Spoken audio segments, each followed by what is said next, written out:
G'day you mob and welcome to Aussie English. I am your host Pete and my objective here is to teach you guys the English spoken down under. So whether you want to sound like a fair dinkum Aussie or you just want to understand what the flippin' hell we're on about when we're having a yarn, you've come to the right place. So sit back, grab a cuppa and enjoy Aussie English. Let's go.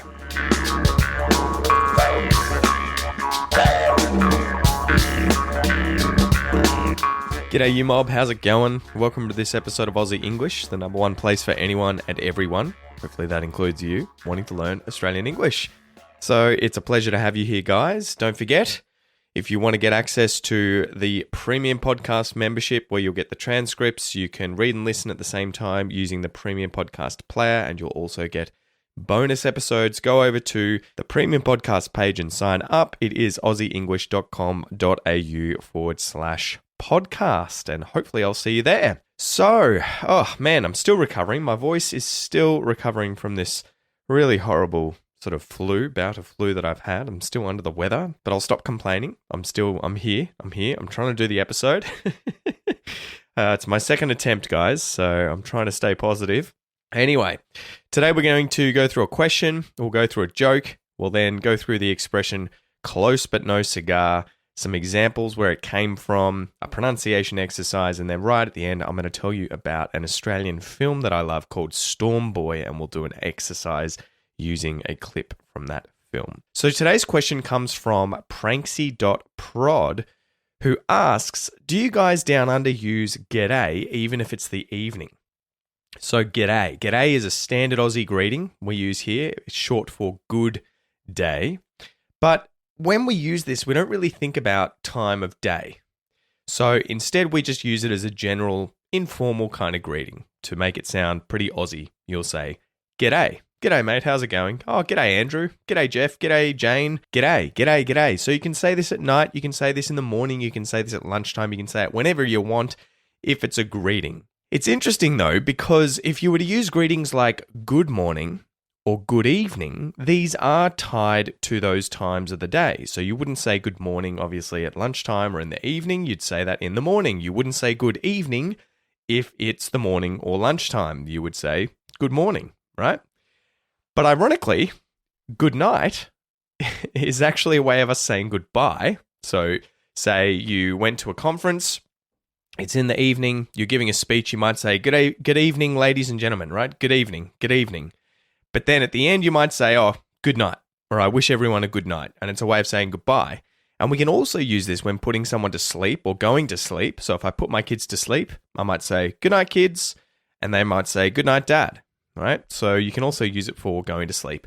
So it is pretty interesting the way that we use good day, g'day, good evening, good morning, good night. It's interesting that they're not all used in exactly the same way based on the words day, night, morning, and evening. Okay, so let's get into today's joke. So today's joke is, what does an angel use to light his or her cigarette? What does an angel use to light his or her cigarette? It's weird, I don't think. How do angels have sexes, right? How are they male or female when they've never been a real life person, right? So they don't really have any use for their genitalia. So how are they female? Anyway, we're getting off track. What does an angel use to light his or her cigarette? A match made in heaven. Ooh, a match made in heaven. Do you get it? So a match is a short, thin piece of wood or cardboard used to light a fire so that you can say, light your cigarette or start a fire, right? You have a match. You use a match. But a match can also mean a pair, right? A combination of things. And a match made in heaven is the idea of a relationship or connection between two things being perfect. So it could be two people. This couple is a match made in heaven. You know, my wife and I, we feel like we're a match made in heaven. Peanut butter and jam may be a match made in heaven as well for some of you people out there. My son at the moment has Vegemite and jam on his toast. Ugh, so gross, but he loves it. He thinks it's a match made in heaven. So what does an angel use to light his cigarette? A match made in heaven, right? So the idea here being that it's a match that was created in heaven, but it's also a pun with the phrase a match made in heaven. All right. So hopefully you see how that ties into today's expression, close but no cigar, right? A cigarette and a cigar. Today, we're going to go through this expression. We'll go through the words in it. I'll then tell you what it means, where it came from, and then we'll go through some examples. So close. Close.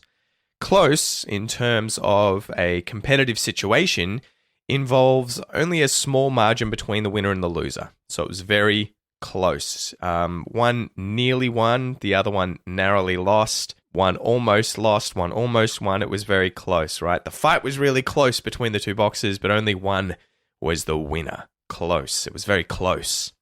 But is used to introduce a phrase or clause contrasting with what you have just mentioned. I need to go to the dunny, but I can't find one anywhere.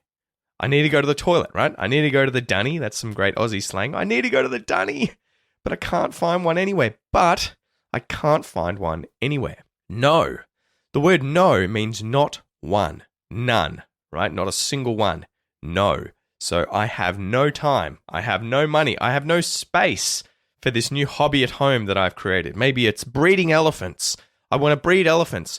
I have illegally imported 60 elephants into Australia and somehow brought them to my house. They are coming off the van at the moment in front of my house, and I have no time for them. I have no money for them, and more importantly, I have no space for these elephants. I wonder what's going to happen to them. 60 elephants. Cigar.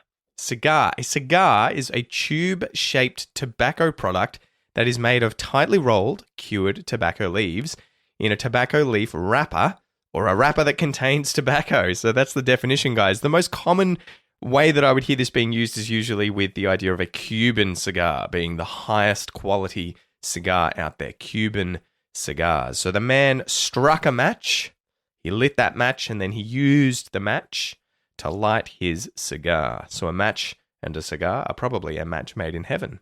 So the expression, guys, close but no cigar, it's one of these ones in English where it's kind of difficult to work out what it means based on the words in the expression, but it's used to say that a guess or an attempt or something was almost right or it almost happened, but just didn't, right? So there was an effort that was almost sufficient, but just missed out. And it's interesting. I looked up the origin of this expression because it is one of these peculiar ones. You know, why cigar?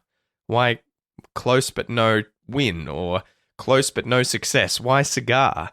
And cigarcountry.com had the answer, saying it originates back in the 1920s when carnivals would hand out cigars as prizes. These games were obviously targeted at adults and not children. Carnival games were very difficult to win, and the stand owner would simply shout out the phrase when the player miserably failed to win. He would say, close, but no cigar, meaning there's no cigar as a reward because you didn't win the game. All right, so let's go through 3 examples of how I would use the expression close, but no cigar. Imagine you go fishing one day with your mates, right? So you have a boat.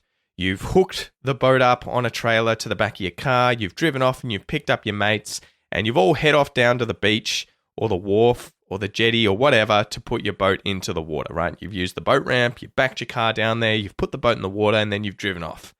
So after 30 minutes or so, say that you've done that here near me, you've gone down to, say, Queenscliff, driven the boat off, you've come out of the heads, so you've come out of Port Phillip Bay, and you've looked for the perfect spot to set up shop, and try and catch some fish. So you got your fishing rods and your gear, you cast out your lines once you've baited your hooks, and the wait begins. Shortly, your mates start reeling in huge fish. So they get some fish on the line, they start reeling them in, they get them in the boat, and they're just like, woo, we caught some epic fish, but you're still waiting, right? So they're chuffed, they're excited, they're pumped, they're really, really, really happy with themselves, but you're still waiting there with nothing. Anyway, soon enough, something jumps on the hook. And you've got this huge battle, and you know it's going to be a whopper. It's going to be a huge fish. So you're battling away for like an hour. You finally get the fish right to the front of the boat. It jumps out of the water, and just as it jumps out of the water, the line snaps, and the fish gets away. So it was close, but no cigar. You almost had it. You almost got that fish. You almost succeeded, but you ultimately failed. It was close, but no cigar. Oh, mate, close, but no cigar. Example number 2. Imagine you are a race car driver. Maybe you race in the Formula One. So you've trained your entire life, you've spent thousands of hours and millions of dollars learning how to be a top-notch racer, and you've been honing your skills since you were a small kid. When you get to about your 20s, the Formula One find out about you and you end up joining one of the biggest teams, maybe Mercedes or McLaren, whoever it is. Your first race comes up, you qualify really well, you get into a great position, the race starts and you're off like a rocket. You get to the front of the pack and it's sort of neck and neck for the entire race with you and this other driver. Just as the race finishes though, this driver pips you, he beats you, he wins, he gets ahead, and you unfortunately come second. So it was close but no cigar. Not that second is anything to sniff at, not that it is anything to be ashamed of, but you ultimately wanted to come first, but you didn't come first. It was close but no cigar. Example number 3. Imagine you've gone to a carnival with your friends and your family, right? Maybe I've taken my kids and my wife there. I want to go on a few rides, maybe a roller coaster or two. I want to eat some of the food and I want to play some of the games. So, I might get on a few of these roller coaster rides, maybe after I've eaten some of the food, and then I feel like I'm going to puke, so I get off the rides. I'm like, screw that. I don't want to throw up, so I'm going to go play some of these games. You guys go and have fun with that. I head over to one of these games, and maybe it's the one with the clown heads where there's these sort of like porcelain painted clowns that turn from side to side with their mouths open, and your job is to try and throw a ping pong ball through the mouth. And if you get it through, you win a prize. So you get like 3 shots or something. First, I throw one and I miss. Second one bounces off the clown's head. And then the third one goes into the clown's mouth, but then bounces out. So it was so close. It was close, but literally and figuratively no cigar. Although I guess they probably don't hand out cigars anymore at carnivals. So maybe not literally. It was close, but no cigar. I almost won, but I ended up failing. Close, but no cigar. So hopefully now, guys, you understand the expression close, but no cigar. This is used to say that a guess or an attempt at something was almost correct, that the effort that you put in to do something was almost enough, but ultimately you didn't succeed, you failed. Close, but no cigar. Okay, so now it's time for a little pronunciation exercise for you guys to work on your Australian pronunciation. So just listen and repeat after me. You ready? Let's go.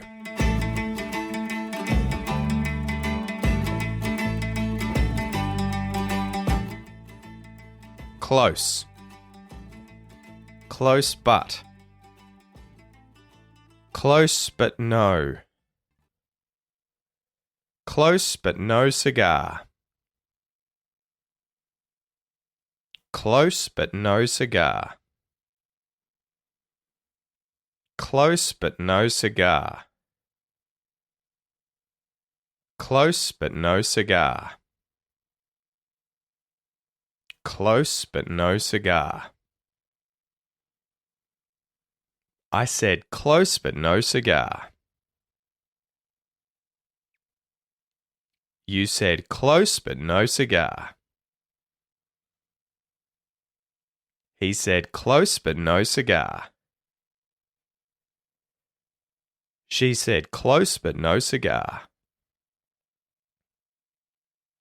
We said close but no cigar. They said close but no cigar. It said close but no cigar.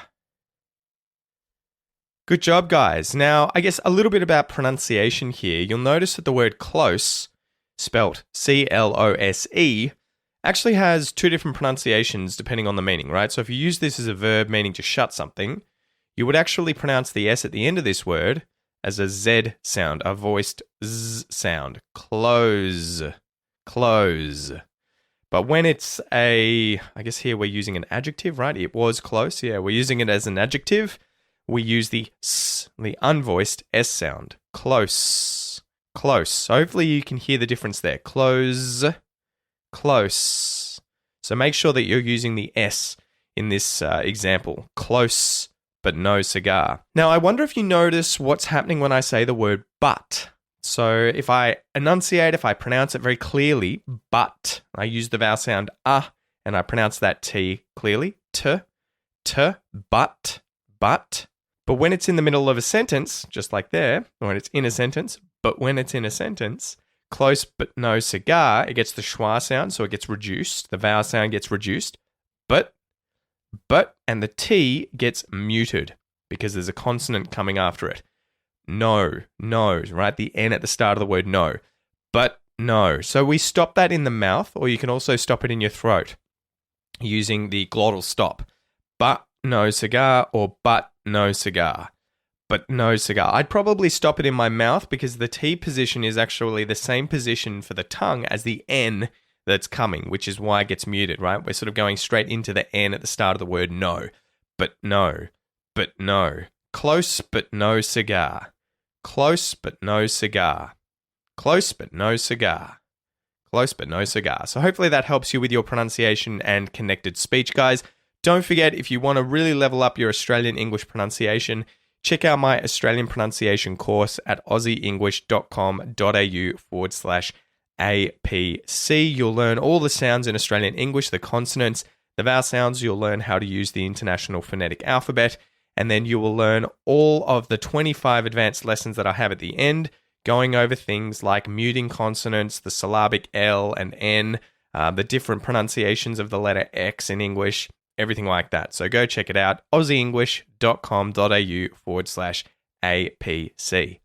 So finally, guys, we have a little exercise here at the end. So this is going to be a listening and writing exercise where I'll play a clip from a famous Australian film called Storm Boy, and your challenge is to write out what you hear being said. So you can rewind and listen to it multiple times. I will play it twice. Remember, you can get your answer from the free transcript that you can download with today's episode via the podcast player, or if you just go to the website to this lessons page, you'll be able to download it for free there, and the answer's at the bottom. You can also print out this worksheet, and there are lines at the bottom where you can write down what you think you hear being said. Otherwise, if you're a premium podcast member, you will obviously be able to see the answer written out in the transcript. So today's clip comes from the Aussie film Storm Boy that was filmed in 2019, and that's actually a more recent remake of the original film Storm Boy from 1976. So I watched that growing up as a kid, and I actually really liked the original one. The excerpt is, Storm Boy lives a lonely life with his reclusive father on a desolate coastline, but when he forms a close bond with a pelican, Mr. Percival, his life takes a new and unexpected turn. So it's a very cool movie. It's kind of heartfelt, where this boy develops a very close friendship with this huge pelican bird. Yeah, it's really cool. Okay, so here's the first playthrough. They're going to have to go back soon. Go back where? Well, where they belong. And we can't afford to keep feeding them, and even if we could, our life in captivity This isn't captivity. You know what I mean. Our wild things need to be free. These birds could live to be 30, 40 years old. You can't look after them all that time. Nice work. How'd you go? Did you get all of it? It was a bit of a long one. So you might have to listen more than twice, which is fine. Here's the second playthrough. They're going to have to go back soon. Go back where? Well, where they belong. And we can't afford to keep feeding them, and even if we could, our life in captivity This isn't captivity. You know what I mean. Our wild things need to be free. These birds could live to be 30, 40 years old. You can't look after them all that time. All right, hopefully you got all of that, guys. Don't forget to check the answer. Besides that, I hope you have an amazing week, and I will chat to you next time. See ya.